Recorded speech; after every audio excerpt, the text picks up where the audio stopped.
ladies and gentlemen. Thank you for joining. Today is Saturday, 14th. We're doing a live webinar here for oral tips and tricks, and my name is Joe Munoz.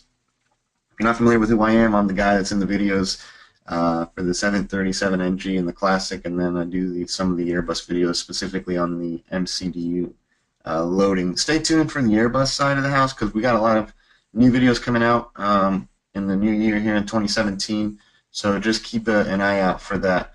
So today, I'm going to cut right to the chase. The way we have this organized here is we're going to break it down into various discussion points.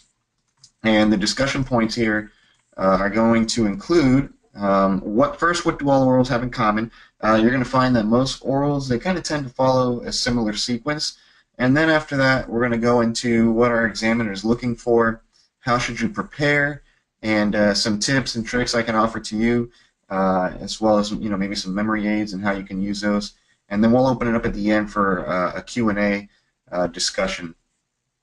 So first thing I want to address, what do all orals have in common? First thing I mentioned, they follow the same sequence. What I mean by that is you're going to need to know specifically three things: memory items, limitations, license switches, and every examiner is looking for these three items on a type rating oral. Remember, when we're talking about orals here, we're talking about type rating orals or initial and recurrent training at an airline.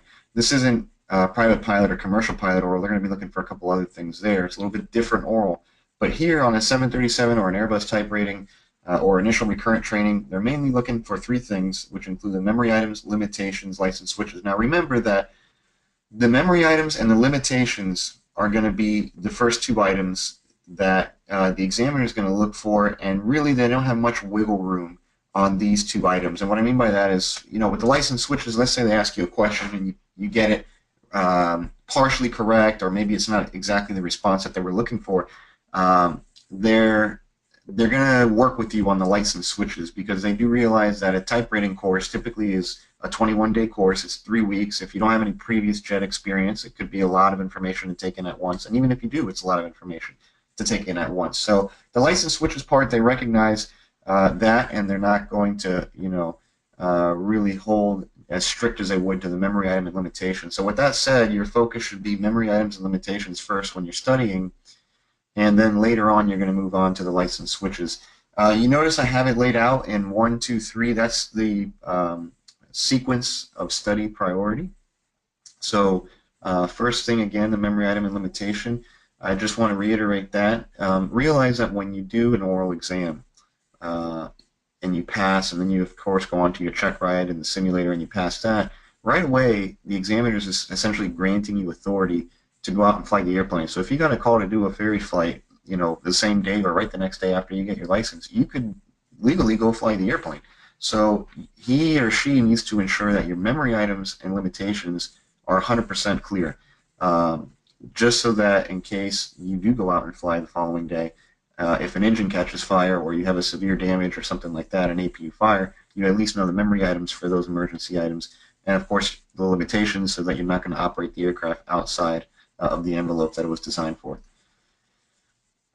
So the next thing I want to dive into is what are all examiners looking for. Now realize, every examiner is different. Every examiner might be looking for something slightly different. There are similarities, okay? And what I mean by that is that there are items that certain examiners are looking for that are basically in common with what every other examiner is looking for. So first one is knowledge, okay? And this is, I know I'm stating the obvious here, but I do want to emphasize the first one is knowledge, and specifically knowledge first of the memory items, of the limitations, and then the license switches will come later. The next one is your confidence, okay? So when I say confidence, I'm talking about tonality. If I'm an examiner and I ask you a question, for example, what are the memory items for the engine fire, severe damage, or separation? When you recite those back to me, I'm gauging your confidence in the memory item. How well do you know it? And I can tell based on how you're responding. Are you aggressive? Are you kind of hesitant? And I'm going to give you an example. So the first few items on that memory item, in the case of a 737 anyway, is going to be auto throttle, if engaged, disengage, thrust lever, reduce after we confirm it, engine start lever confirm cutoff, and fire switch confirm pull. And then if the fire light is illuminated, we're going to rotate, time for 30 seconds, and then rotate to the other side. The way I recited that there really wasn't much hesitation. There wasn't too many stops, you know. And so as an examiner, I'm kind of looking for that where, let's say an examiner asks you, same question, what is a memory item for an engine fire severe damage separation? Again, going back to the 737. And you start your, reciting them back with auto throttle, if engaged, disengage, thrust lever, affected, confirm, affected engine, close, start lever, start lever, cut. Okay, so you see what I did there was I just gave you a quick example of how I kind of tripped over my words. I kind of tripped over what the steps were. I got them out of sequence, and then I quickly corrected myself back. And those are the kind of the things that he's looking for. It's like, how much confidence do you really have? If you were to go out and fly tomorrow and you had an engine fire for real, are you going to be second guessing whether to pull the start lever or pull the fire switch? You know, and so those are the things, again, that he or she may be looking for on your oral. The next thing is going to be the problem-solving skills. And this is certainly not all examiners, but there are quite a few examiners that are what I call scenario-based. Okay, they like to give you a scenario and then see how you react to that scenario. So I'm going to give you an example. Let's say you took off, and any airport, doesn't matter, you just took off, and you needed to return immediately for landing back at the origin due to a medical emergency. Well, in the 737, we're going to need to descend, and if we descend prior to reaching the planned cruise altitude, we're going to have a light come on here. Okay, the light's going to be the off-schedule descent light. Now, what we can do here is, if you see the cruise, let's say this is what we were really flying, a cruise altitude of 35,000 or flight level 350, and I see the off-schedule descent light. You know, now he's going to turn this into a scenario-based question. So what does the off-schedule descent light mean, and what would your action be now as you return back to the airport? So, you know, first you're going to address the question, what does it mean? It means that a descent has initiated prior to reaching the planned cruise altitude. And what would be my action? It's an amber light, so I would prioritize first my actions in the cockpit to handle the emergency, and then the amber light here I would reference the QRH, okay, to address this off-schedule descent light. Now notice that I said I'm going to reference the QRH, and you're going to see this later on in the PowerPoint presentation we're doing. You always want to take the most conservative route, right? You don't want to, despite the fact that you may know, if you have good systems knowledge, you may know that the off-schedule descent light means that you have begun or initiated a descent prior to reaching the planned cruise altitude. And what is your action if you're going to go back to the origin? Nothing. There's nothing to do, and of course the QRH is going to tell you that. However, that's not the response I would give the examiner, because our protocol or our procedure dictates that we reference the QRH. So what I would do there is just, again, advise the examiner that I would reference the QRH for the off-schedule descent light. And that's, again, a scenario-based examiner. They may very well be looking for that type of response to ensure that you're just following protocol, you're following procedure. All right, so next thing is, how should you prepare? Now, this really depends, and it depends specifically on whether you're doing an initial or a recurrent check ride. And the reason I say that is, if you're doing initial training, and again, I mentioned it's about a 21-day course, 3 weeks, you're going to find that the course is broken down such that you have to study for the oral, and then you also have to study for the simulator portion. So you might find it a little bit difficult, especially if you don't have any prior experience. You may find it a little bit difficult to organize your study habits. What am I supposed to be studying? Should I study for the oral? Should I study for the check ride? Should I study my flows for the simulator? What should I be studying? So what I tend to tell the initial pilots is to focus the majority of your study habits or efforts initially on the oral. Okay, pass your oral first, because of course if you don't pass the oral, then the simulator training really isn't going to happen anyways, because you're just going to get remedial ground school. So first, focus your habits on studying the oral. Now, depending on which training center you go to, some centers have their training curriculum set up so that you finish ground school and you take the oral first before ever touching the simulator, whereas other training facilities have it set up where you complete your ground school, you start fixed base simulator, and then you do your oral while you're already in the sim. And so with that method, it can become a little bit more difficult to organize your study habits because your simulator instructor is going to want you to now begin looking at flows because you're preparing, of course, for your simulator training. And again, for an initial pilot with no previous jet experience, particularly, that's going to be a very difficult task to try to manage both of those because the amount of information in ground school alone is just so intense, and it's a lot of information that you're trying to take in and organize, and then now to throw on top of that preparation for simulator training. So again, I would say it just depends, but if you're an initial pilot, focus on the oral first and then focus on the simulator. Now, let me address the recurrent pilots. For all you recurrents out there that are actually flying the airplane right now, I wouldn't focus too much on the simulator portion, obviously, because you're flying the aircraft daily. So, you know, focus on the memory items and the limitations first, and even for the initial pilots, this goes for you as well. Focus on the memory items and the limitations first, because remember, those are the two items that the examiner is not going to really have much wiggle room with you, and then after that we're going to attack the license switches. So focus on your license switches second, and that's for both our initial and recurrent pilots. Practice with a colleague. This is huge. This is very important. Sit down with a friend, with a buddy, with a colleague, and just go through some questions. Quiz each other on some questions. Okay, the example I just gave you with the off-schedule descent light, that's a perfect quiz item right there. That's a very probable question. All right, this light right here. And an example would just be, sit down in front of a panel, and your training provider should give you the panels. If they don't, then contact us. I can get you the panels. And you're just going to ask, what does this off-schedule descent light mean? And, work on your response. Okay, this is huge. And what I mean by that is work on the wording you're going to use, your tonality, and be short and be concise. So when I'm looking at a response for this, if I ask my colleague, okay, what does the off-schedule descent light mean? My response would be, it indicates a descent has been initiated prior to reaching the planned cruise altitude. And that's it. Very short, very concise, minimal stuttering, minimal ahs, and I'm not going to dive into much more detail about the off-schedule descent light. Yes, I can start to talk about how the light really is only going to come on if we descend prior to coming within 1,000 feet. We can talk about if the plan is to go back to the origin, then what's the plan of action, then we're really not going to do anything because the pressurization controller is going to be taking care of it through the, the auto return back to the, so all those additional, things for that phase of the question, they're kind of miscellaneous. You don't need to be mentioning those things. Just very short, very concise, minimal stuttering, and always take the most conservative, response. And again, for the question of what does the off-schedule descent light mean, I already, we reviewed what it meant. Now, if the examiner's question is what action would you take if the light comes on, now you take the conservative route, which is what action do I take? The same one for any amber light. I reference the QRH. That's the action that we're going to take. We're going to reference the QRH, okay? So just remember that.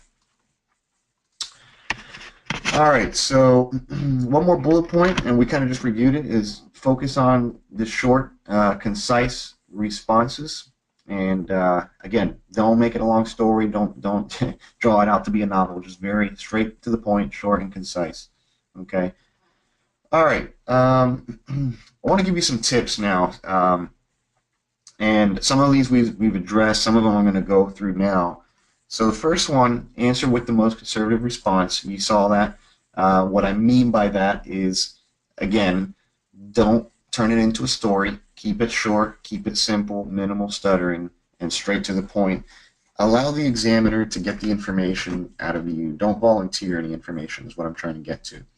The next thing is use the panel to your advantage. Now, I'm going to, in this example, I'm going to show you an Airbus panel, okay? And this is pretty much every panel has some sort of advantage that you can use in the way that they're designed. So, for example, the GPWS.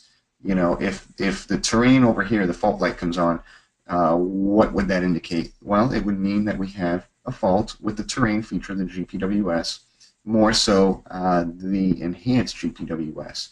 Now, how do I remember that? Very simple. You see this line here, okay? This terrain would be the E. And then each other switch here, button, is going to be GPWS. So enhanced would be on the left side of the line, that's the E part, and then GPWS. So the enhanced portion of the GPWS is experiencing a fault. We're no longer going to have any terrain ability. Okay? Now, for the 737 drivers out there, I'll give you a quick one on here. All right, when we come down, let's say, to the fuel pumps, okay, what powers the fuel pumps? And, you know, specifically, I'm asking for AC power, or is it DC power? So the fuel pumps here are going to be AC power. Now, the way you can remember that is if you look at the two switches here for the main tank number 1, two switches for main tank, or sorry, for center tank, and then your two switches for main tank 2, they kind of draw a shape of an A, okay? Let's see if maybe I could draw that for you. So check this out here. We have, see if you can see this, a shape of an A, okay? And I know I'm not an artist by any means, but this is an example, right, of how you can utilize the panel to your advantage. And there are many, many more. Okay, there's many, many more. Maybe with the highlighters better if you can see it on the last one. So here's your AC power fuel pumps. Now, in the panels, there are many, many more. Again, examples of this, how you can use the panel to your advantage. There's some hidden things within the panel that will assist you in answering your oral more seamless, right? Give you a better response. And also, these things are very important in the heat of the battle when you're in front of the examiner, because we all know when you're in front of the examiner, you know, what happens is that it's not that necessarily you don't know the information, but maybe it becomes a little bit difficult for you to get the information out just because the nerves get the best of us. So keep that in mind. Use the panel to your advantage. Now, if you go through the, if you're not too familiar with some of the, there's a bunch of them, and if you sign up with either the 737 Classic NG or Airbus, either one, in all of our pre-oral videos, we cover all of those little tips and tricks, and that should certainly help you to pass 100% guaranteed. So take a look at that if you haven't already signed up before. The next thing I want to do or discuss is the use of a reel. Okay, use a reel. Now, you may or may not have heard of this before. When I say use a reel, you guessed it, I'm talking about like a fishing reel. Okay, and I'm not saying literally show up with a fishing reel. What I'm saying is reel in the examiner to an area that you are comfortable speaking about. Okay, remember that the examiner is looking for knowledge. Okay, so as we saw in the first slide, if the examiner suspects that you don't really have knowledge in a particular area, they're going to continue probing for more. I'm going to give you an example. Let's say the hydraulic system on either 737 or Airbus, either one, doesn't matter. They'll ask you a question, how much operating PSI is our hydraulic system operating at normally? Okay. Now, if you give them a number or you hesitate a little bit, they're going to start to think, okay, maybe this pilot doesn't really know hydraulics very well. Let me start to dig in a little bit deeper. Okay, and so they're always probing, they're always checking to see what do you know and what do you not know. And when they find something that they think you don't know, they're kind of thinking, okay, I've got something here that he or she doesn't quite know well. Let's keep digging in deeper and deeper and deeper, and they're going to start digging deep into that area. And so when I say use a reel, naturally, we all have a system that we like to study better. Maybe we understand it better, just the way we process information as pilots, as students mentally. Some of us may like the electrical system better. Some of us, might be very sharp on the hydraulics, some on the flight control. So always lure the examiner to the spot that you are comfortable in speaking about, or the system that you're comfortable speaking about. So I'm going to give you an example. Let's say hydraulics, okay? Let's open up the 737 panel here. If an examiner asks me, okay, how many hydraulic pumps do we have installed? Okay, now the response is 5. That's the correct response. Even though there's 4 switches here, we have a standby hydraulic pump. Now, I know that we have 5. However, if hydraulics is the system that you're comfortable with, use the tonality, okay, to basically make it known to the examiner that you may not know that system. Despite the fact that that's your most comfortable system, we're going to reel the examiner, he or she, into this position of continue to ask me questions in an area that I'm comfortable with. So I'm going to do that using tonality. For example, again, we're going back to that question. Let's say here I'm the examiner, and I say, okay, how many hydraulic pumps do we have installed on the aircraft? Now, in my head, mentally, of course, we know 5 pumps. But when I respond, I'm going to use tonality with a bit of hesitance, okay, to trigger additional questions for that particular system. For example, I'm going to come back and say, we have uh, four pumps. Okay, now let's recap that response for a second. I initiated the response with an okay. I got the words out slowly. I said 4, then corrected 5, and then came back to 4. So now what's registering to the examiner is, okay, we've got hesitation, both not only on getting the words out, okay, not only on getting the response out, but then we had basically a response that was changed to another one and then corrected back to a response that was not correct anyways because 4 wasn't correct.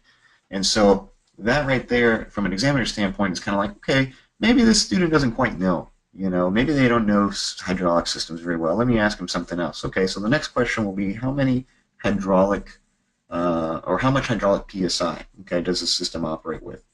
All right, now my response there is going to be slight hesitation and then give the correct answer, 3,000 PSI.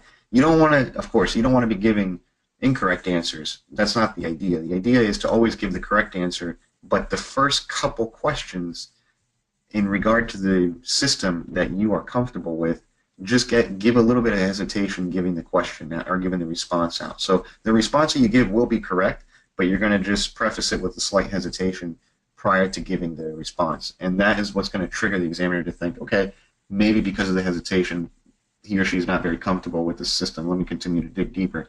Now, really what you've done is just set up the examiner to continue asking you questions in a system that you're very, very comfortable with, okay?